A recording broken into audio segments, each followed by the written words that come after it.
Hi everybody, this is Professor B coming to you live from one of the classrooms on the Oak Ridge campus. I try to vary it up and give you some different locations for these videos. Wanted to say, first of all, I missed seeing you last week. I meant to pop in and just say hello, even though I didn't have anything in particular to update you on since we were kind of just recycling the same assignment.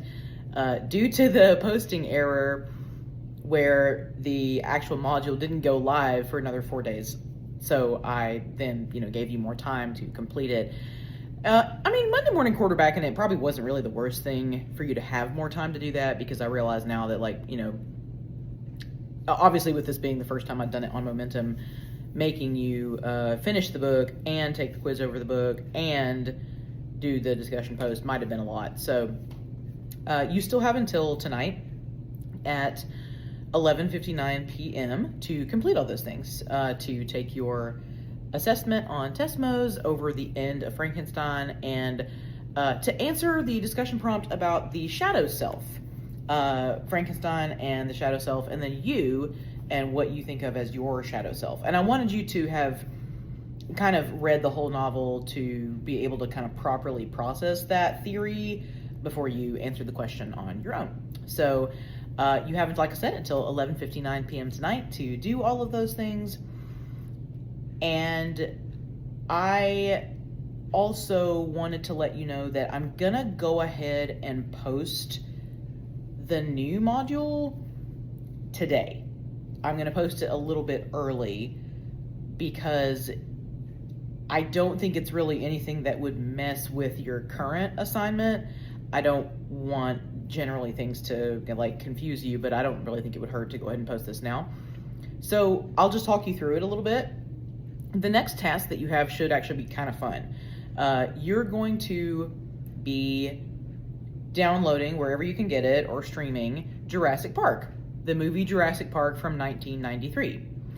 Now you're probably thinking, say what? But believe it or not, the movie, and more so the book Jurassic Park by Michael Crichton, was Michael Crichton's attempt on a modern version of the Frankenstein story. I think that a lot of what Frankenstein kind of concerns itself with is the perils of science, specifically science used irresponsibly. And Ian Malcolm in Jurassic Park at one point says to the people who, brought back the dinosaurs, he says, you were so preoccupied with whether you could that you didn't stop to think about whether you should. Well, that statement absolutely applies to Victor in his creation of the monster, because all he wants to really do is see if he can do it. He never stops to think if he should do it, and then when he has done it, he is not emotionally prepared to handle that creation and becomes this kind of archetypal deadbeat dad. And it is that abandonment that sets off the chain of destruction that characterizes the rest of the novel. So Jurassic Park is meant to be, at its core, the archetypal Frankenstein story put into a more modern setting, whereas, instead of it being one creature who is sentient and, pretty obviously has a soul, it's a bunch of them. And the children, the creations are bringing back the dinosaurs to life, which again has similarly negative results. So there's going to be a pretty in-depth discussion prompt next week, and that's going to be your homework. And there will be a little Jurassic Park quiz just to make sure that you actually watch the movie. Some of you are probably like, bet, I watch Jurassic Park every year anyway, I was born for this. And some of you are like, I've never seen Jurassic Park. As far as how to acquire it, I don't actually know where it is streaming right now. I feel like it hops around from platform to platform. I'm technically allowed to require an anthology for this course, and I did not do that. So on paper, technically, yes, this is the one thing I am asking you to rent. If you do have to rent it, however, if you have other means of acquiring a film that neither I nor Rhone State needs to know about, then I am not asking questions about that at this point. I just need you to get Jurassic Park and watch it before next week so that you can answer the discussion prompts, where we're going to be comparing this modern version of the Frankenstein story to the original novel. Your test will actually have a section, and this is, by the way, this isn't coming anytime soon. This is the test for the second half of the term. Your Unit 2 test will cover Frankenstein, it'll cover the Victorians, but it'll also cover Jurassic Park. There will be, I think an essay question on there that talks about the comparison between the two, and there will be a matching section where you're going to be matching characters to names from both Frankenstein and from the Jurassic Park movie. So that is your task for the following week, is we're going to kind of add to our discussion of Frankenstein by discussing the 1993 iteration of the story, Jurassic Park. So again, it may be on Netflix, it may be on HBO Max, it may be, I don't know where it is. You're welcome to, email me if you have found it, and then I can post it on Momentum for the class. But I don't, however you go about it, rent or find Jurassic Park, and then you're going to be responding to a set of discussion prompts. And again, that is not for, that would be insane. That's not for tonight. This is for next Wednesday. So I'm just going ahead and posting it today so that, if you're done and you're sitting around ready to move on to the next thing, so that you can go ahead and do that.